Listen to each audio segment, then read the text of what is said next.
있는데요. 꽤 오래전에 국민일보에 났던 기사를 하나 소개하겠습니다.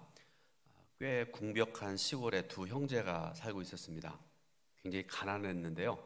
아무런 문제 없이, 그리고 형제간에 우애 깊게 살아가고 있었습니다. 그런데 그들이 살고 있던 시골에 아파트가 들어서게 되었고요. 형 명의로 되어 있던 이 땅 4,000평에 대한 보상을 받게 됐습니다. 그런데 문제는 땅값이 많이 올라서 형제들의 생각에 상상조차 하지 못할 보상을 받았다는 데 문제가 있지요. 심상사지요. 이제까지 땅값을 생각조차 못했습니다. 생각해봐도 미미한, 예를 들어서 여러분 지금도 강원도 깊은 산에 들어가면 평당 10원짜리 땅이 있다고 그러는데요. 여러분, 그런데 이 형제가 소유하고 있던 4,000평의 땅은요, 많이 올라서 갑자기 큰 돈이 생기게 되니까 형제들은 그 땅의 소유권에 대해서 싸우기 시작을 했습니다. 처음에는 큰형님 이름으로 되어 있는 거 아무런 뭐라 그럴까요? 형한테 왜 형님으로 되어 있습니까? 얘기도 안 했고 그냥 그런 줄 알고 살았는데, 갑자기 그게 큰 돈이 되니까 그 소유권에 대해서 형과 동생이 싸우기 시작했답니다. 어느 날, 그날따라서 더욱 심하게 형제가 싸웠습니다. 형이 동생을 향해서 멸시에 가까운 비난을 하고, 그래서 동생이 아무리 생각을 해봐 너무 속상한 거예요. 그래서 밤에 집에 불을 질렀습니다. 집에서 자고 있던 형과 형의 가족들, 그 다음에 심지어는 불을 질렀던 동생도 큰 불길에 휩싸여 가지고 미처 피하지 못하고 다 죽게 되었다는 그런 이야기입니다. 여러분 한번 생각해 보세요. 그 땅값이 없었으면 가난했지만 서로 위로해주고 순복하게 그리고 행복하게 살았을 것 아니겠습니까? 그런데 그 땅 때문에, 그 탐욕 때문에 그 형제들이 가족들까지도 비참한 최후를 맞이하게 되었다는 그런 이야기입니다.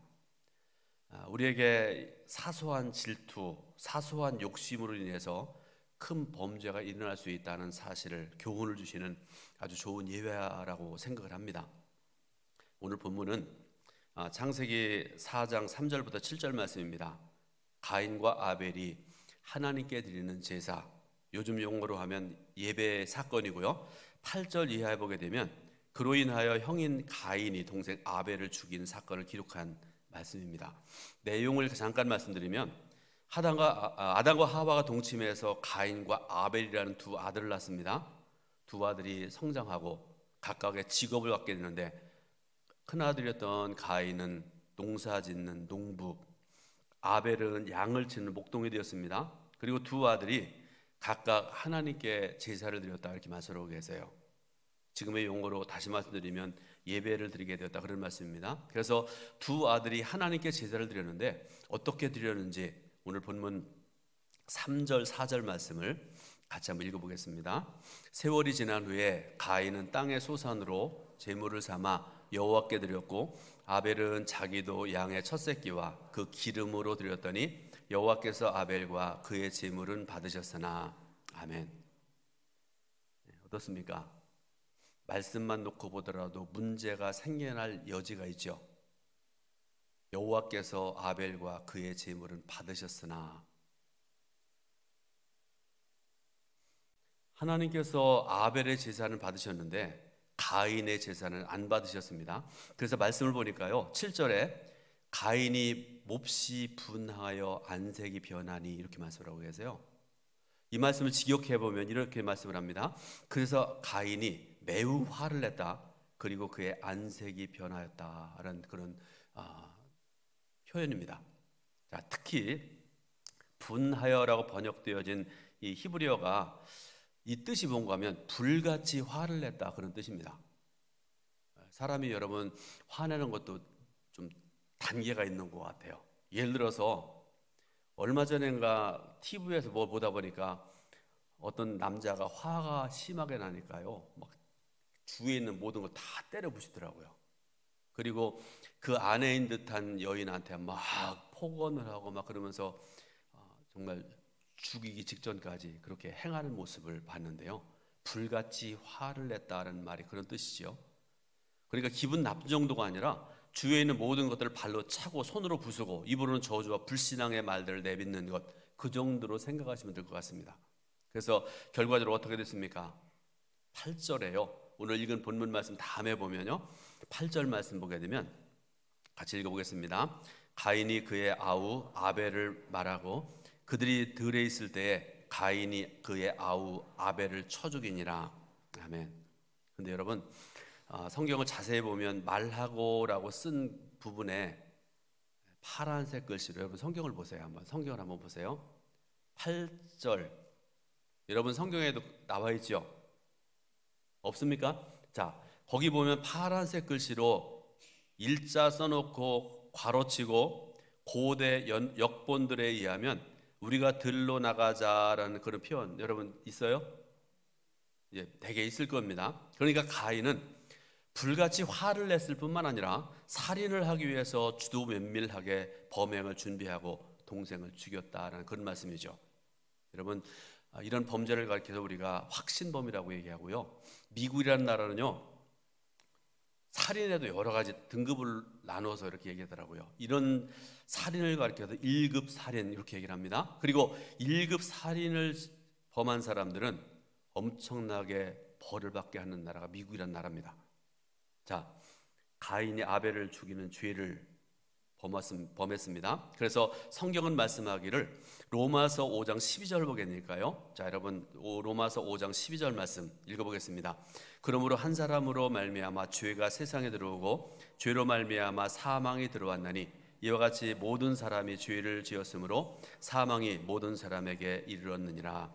아멘.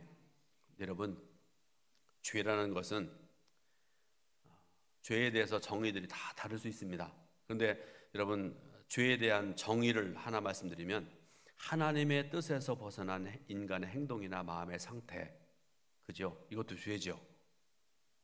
다시 말하자면 하나님의 주권을 부정하는 하나님께 대한 독립 선언인 그런 말씀입니다. 아담과 하와가 하나님의 말씀보다 뱀의 말에 귀를 기울인 것은 자신들의 주권을 선택한 것입니다. 마찬가지로 오늘에도 많은 사람들이 잘못된 독립 선언을 하는 그런 삶을 살아가고요, 그것이 나다운 그런 삶이라고 착각하고 살아가는 사람들이 의외로 많은 것 같습니다. 그러나 분명한 사실은 하나님과의 결별은 마귀 사탄의 노예가 되고 죄의 종으로 살아가겠노라는 선언과 다르지 않습니다. 그래서 여러분들에게 질문을 좀 하려고 그러는데요, 여러분은 죄의 유혹을 다스리며 살아가고 있습니까?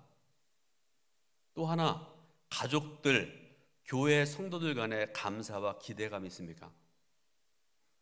내 사랑하는 남편, 내 아내, 내 자녀, 내 부모, 또 교회 안에서도 서로 성도 간에 그런 기대, 감사 이런 것들이 있냐, 그런 질문입니다.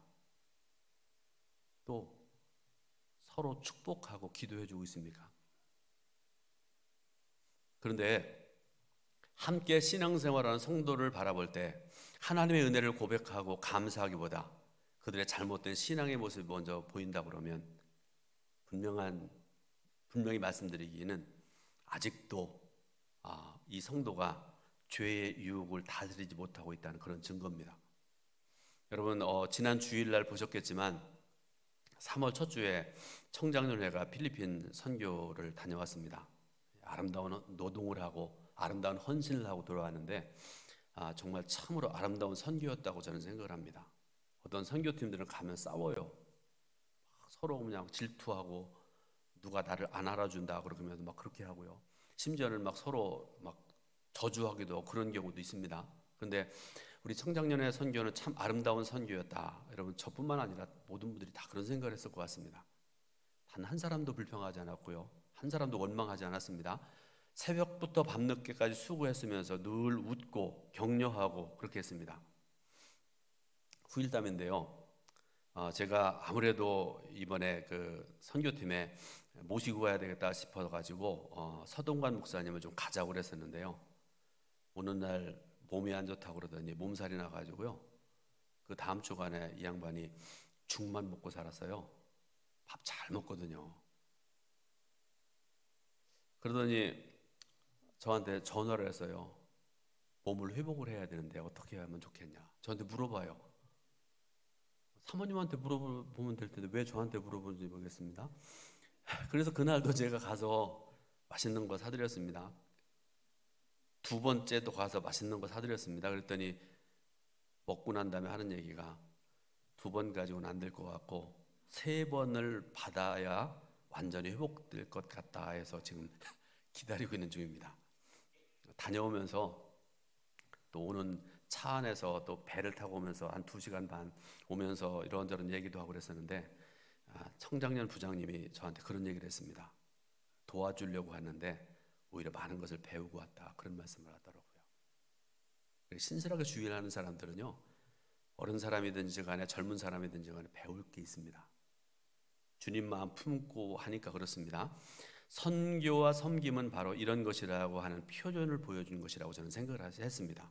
자, 다시 본론으로 돌아가서 우리가 죄의 유혹을 이기고 살아가야 하고 한 걸음 더 나가서 죄를 다스리는 삶을 살아야 되는데 어떻게 해야 될까? 그 방법이 무엇일까? 오늘 여러분들에게 3가지 결론적으로 말씀드립니다. 첫 번째로 우리가 늘 생각해야 될 것이 뭔가 하면 우리가 어떻게 죄를 다스릴 수 있을까 늘 생각을 해야 됩니다. 가인은 하나님께서 아벨의 예배를 연락하시고 자신의 예배는 연락하지 않자 몹시 분하여 안색이 변했다 이렇게 말씀을 하고 계세요. 그런데 가인이 분을 낸 이유가 무엇인지 아십니까? 그리고 그 이유 생각을 해보셨어요?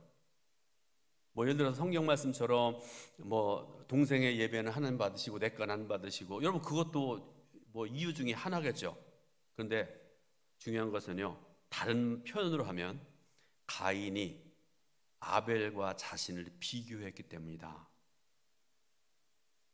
성도 여러분, 예배는요 경쟁하는 마음으로 드리는 것이 아닙니다. 철저히 하나님과 나 사이에 1대1로 드려지는 것이 예배입니다. 그러나 가인은 하나님께서 편파적이었다고 스스로 판단을 내렸기 때문에 화가 내서 분을 냈고 자신의 죄를 드러나게 됐다 그런 말씀입니다.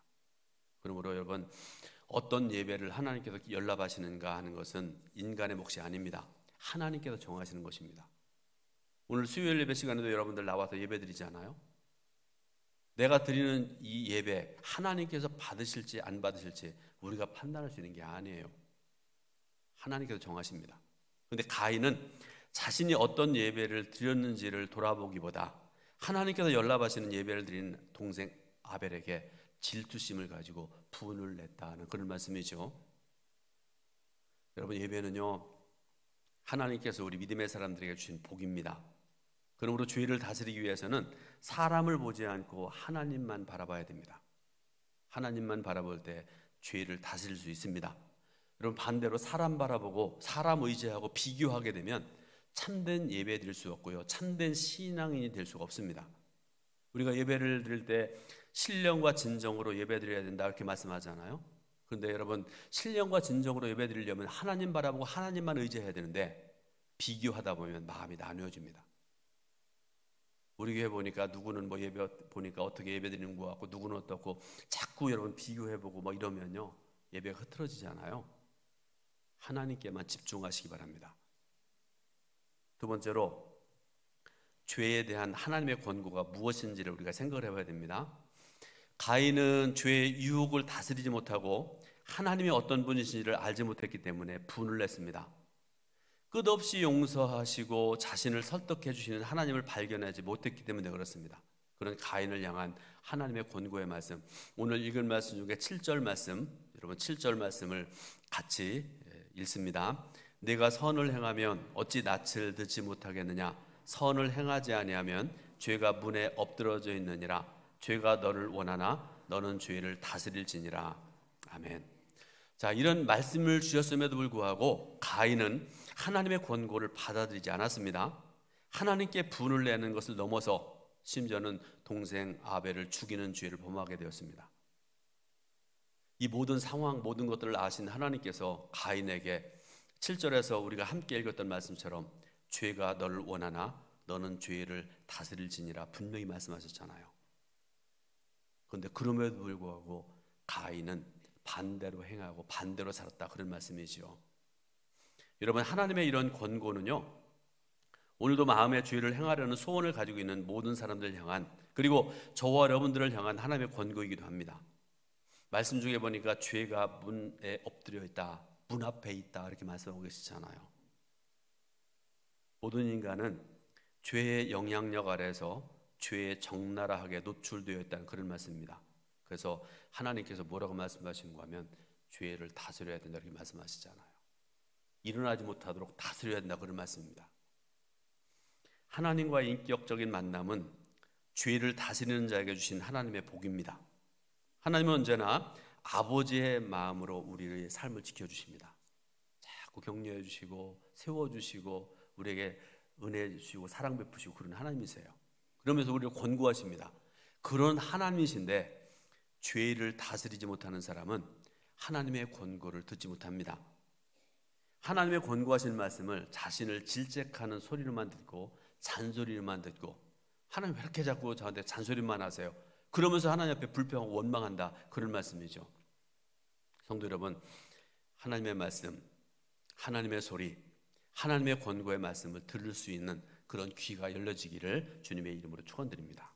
마지막으로요, 그러면 죄를 넘어서 우리는 어떤 삶으로 나아가야 되는가?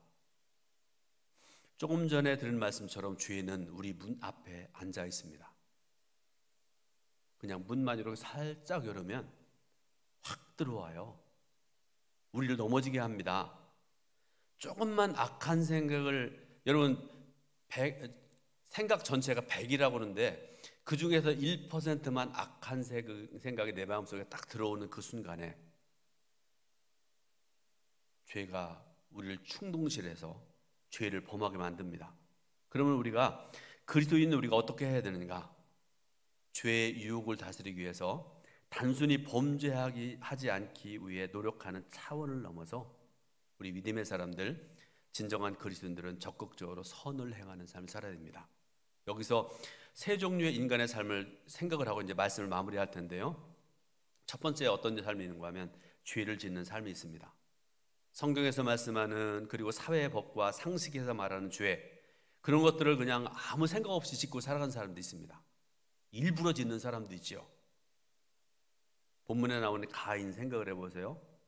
여러분, 다윗, 엄청난 죄를 지었던 다윗의 그 모습들, 그리고 인류 역사에 씻을 수 없는 죄를 지었던 히틀러 같은 그런 사람들, 그 죄들을 한번 생각을 해보세요. 또 한 가지가 있습니다. 아까 말씀드렸잖아요. 우리의 생각이 100이라고 그러면 그 중에서 1%만 잘못된 생각 가지면 죄가 들어와서 우리를 지배한다고 말씀드렸잖아요. 우리 속에 있는 그 작은 마음의 죄의 씨앗들, 분명한 사실은 이런 죄 짓는 삶에서 벗어나야 된다는 것입니다. 두 번째로는 평범한 삶이 있습니다. 누구에게도 해를 끼치지 않는 사람이 있죠. 그런데 이웃에게 아무런 도움도 주지 아니하고 선도 행하지 않고, 이런 사람의 삶이 가리켜서 뭐라고 생각할 수 있는가 하면 그냥 나만 잘 먹고 잘 살면 되지, 그런 생각을 가지고 사는 사람들이 우리 주변에 의외로 많은 것 같아요. 누가 힘들어도 도와줄 생각도 안 하고요, 누가 도움을 요청을 해도 전혀 도와줄 생각도 안 하고, 그래서 나만 이렇게 살아가는 사람들이 의외로 많은 것 같습니다. 여기서 벗어나야 된다, 그런 말씀이죠. 세 번째로 선을 행하는 삶이 있습니다. 우리 그리스도인들은 마땅히 이런 삶을 살아야 됩니다. 단순히 범죄하지 않기 위해서가 아니라 적극적으로 선을 행하는 삶을 살아야 된다. 성경은 분명히 말씀하고 계시죠. 우리가 최선을 다해서 선을 행할 때 죄가 감히 우리를 틈타지 못합니다. 선은 죄를 억제하고 극복하는 지름길입니다. 그리고 그 선은 우리가 깨어있지 않으면 행할 수가 없습니다. 오늘 말씀의 결론을 맺습니다. 여러분, 깨어있기 위해서 하나님만 바라보시기 바랍니다. 그리고 하나님을 바라보기 위해서는 기도 생활 열심히 해야 되고요, 말씀 생활 잘 해야 됩니다. 그래서 그런 것들을 통해서 하나님의 뜻을 분명히 알고, 그리고 하나님의 그 뜻 안에서 성도 여러분의 삶 속에서 선한 열매 풍성히 맺는 그런 복된 삶을 살아가시기를 주님의 이름으로 축원드립니다. 기도하겠습니다.